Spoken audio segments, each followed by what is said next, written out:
Muna yung veteran na mason. Bukot-bukot yung mason. Oo.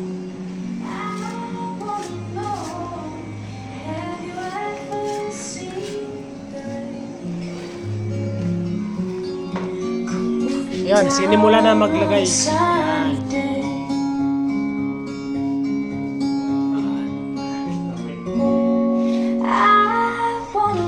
Punta doon. Lagyan na ng ano.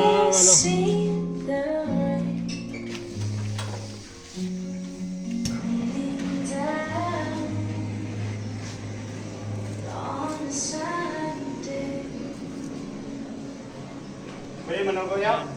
Yan yung mga malinis na gawa. Yan mo, nakadikit pa sa beam. Kahit may kisame pa yan, dinikit.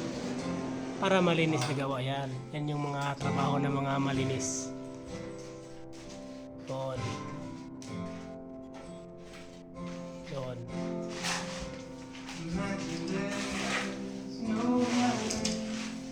Baka may magtanong na baka mahirap ipasok yung wire. Hindi yan mahirap.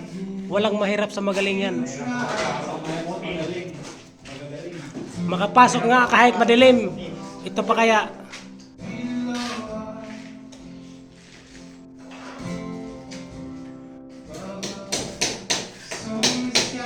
Panoorin nyo ang isang maso na kahit isang araw pa lang nagsimula. Tingnan mo yung galaw. Pang 2 taon na. Ago. Abangan nyo ang susunod na vlog niya.